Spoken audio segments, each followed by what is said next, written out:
Hi everybody, this is Amy Trainer and I'm here to present to you Khan Academy. The way I made this project, I actually used a program called Smore, S-M-O-R-E, and it's a pretty cool program where you can be super creative and create simple flyers for students, or you can have students complete projects on it. So I used Smore to present Khan Academy. So let's get down to part one. Briefly describe what you are reviewing. So what is Khan Academy? Khan Academy is an online tool that teachers can use to help support learners in the classroom.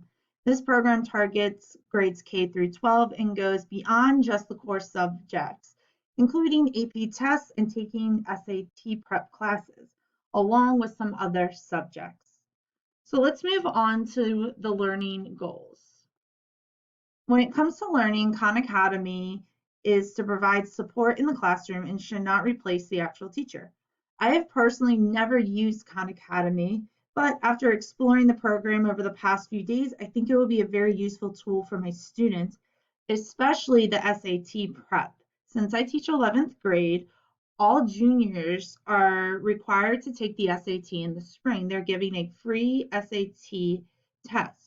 So using the SAT prep on Khan Academy can help them prepare for that test. So in Calvert County Public Schools, we actually have a subscription to the Khan Academy. Teachers log into a program called Clever, and so do students, and Khan Academy is there.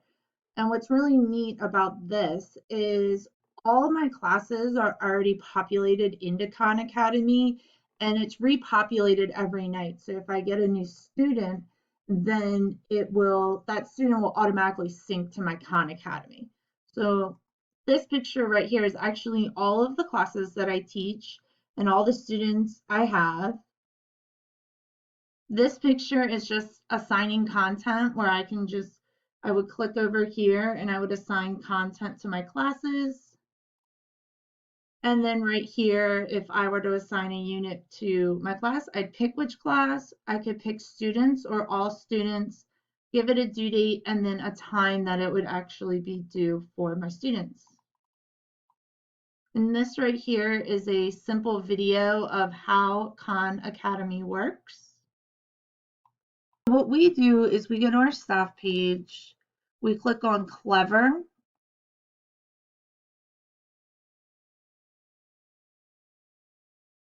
and then we have our own teacher page here where we use all different apps.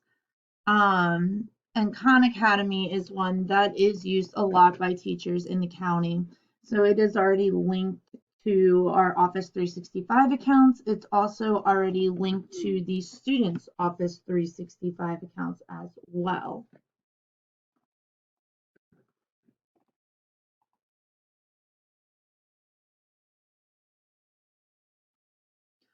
So this is my teacher dashboard, my student roster. All my students are down here. I don't have any pending students.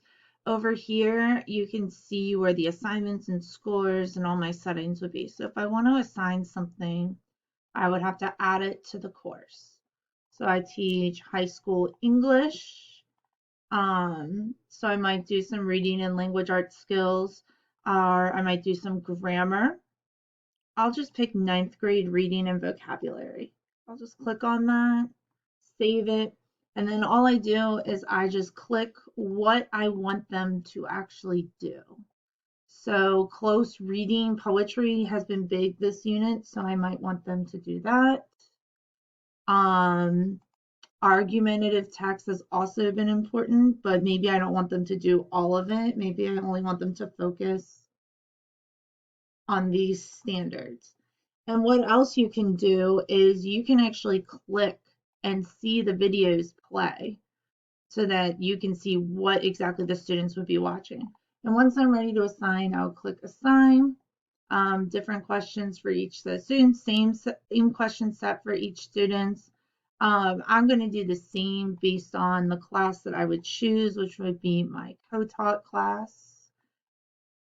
And you can assign to multiple classes or just one, all students, or I can just select a few of my students. I can give it a due date, the time that's due, and then I can assign it.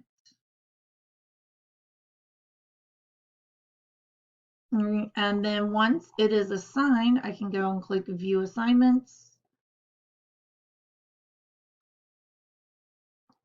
And now I can see who has completed, when they completed it. It's pretty cool to follow what the students are doing. I can also copy.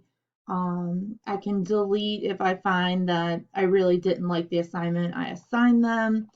So Khan Academy is an awesome tool, and this was just to give you kind of a brief overview of how Khan Academy works.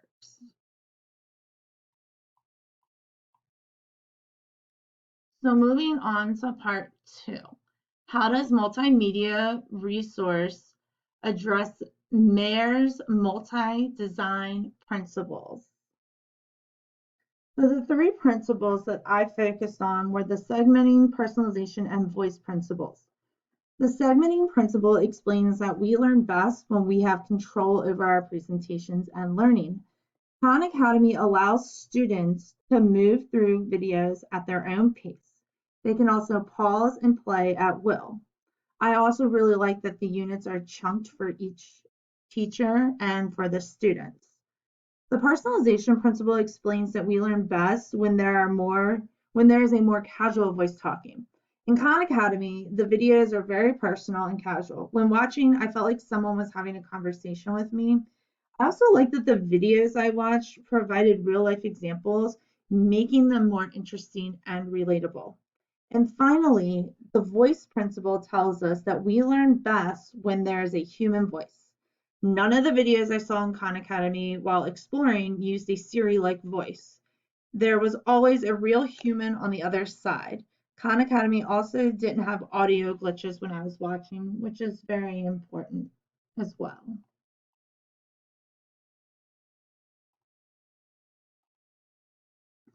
Here you can see some examples of the different principles. You can look right here, see there's the scrolling feature, play and pause, and the next video feature.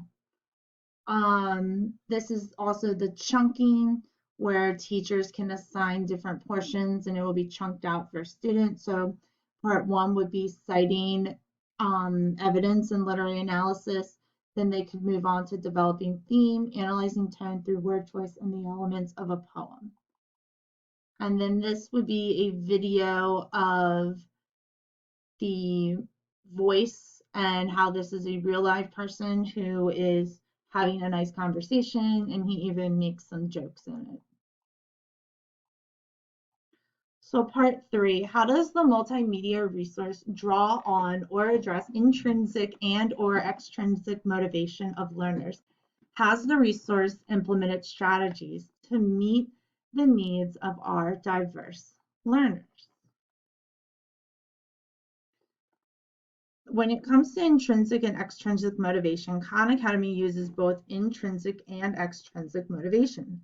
Students can be motivated with Khan Academy by wanting to have a higher SAT score or earning a 4 on the AP test, meaning they will interact and practice more with the Khan Academy because the hope is that they will earn a higher score.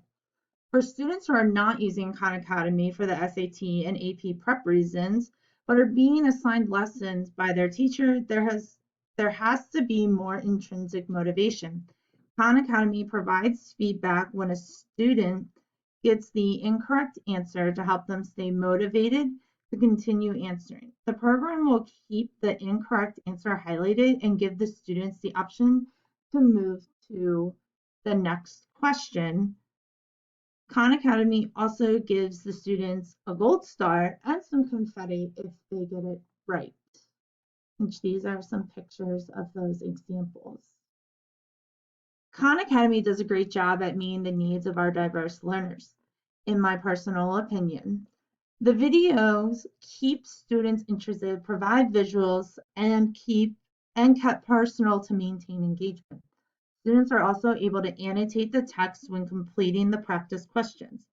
Sometimes I think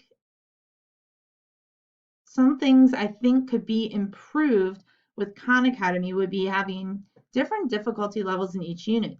Students who excel in English could have more difficult level questions, and students who struggle could have not as complex questions, but are still able to show their knowledge of the standard that is being asked of them. I also wish there were more hands-on activities for our kinesthetic learners. During the videos, it would be nice if students were able to interact with videos more, having quick text, allowing them to type or draw, anything in that sort of nature. The final improvement I would make is for this to be a more fun and enjoyable activity would be to add some kind of game feature. I teach standard and co-taught students who love games, and they really would like to have some kind of competition aspect. And Khan Academy doesn't have anything like that, and I think it would help reach out to more of our diverse learners. Overall, I really enjoyed Khan Academy as a multi-design tool, and I'm really looking forward to using it in the classroom either this school year or the upcoming school year.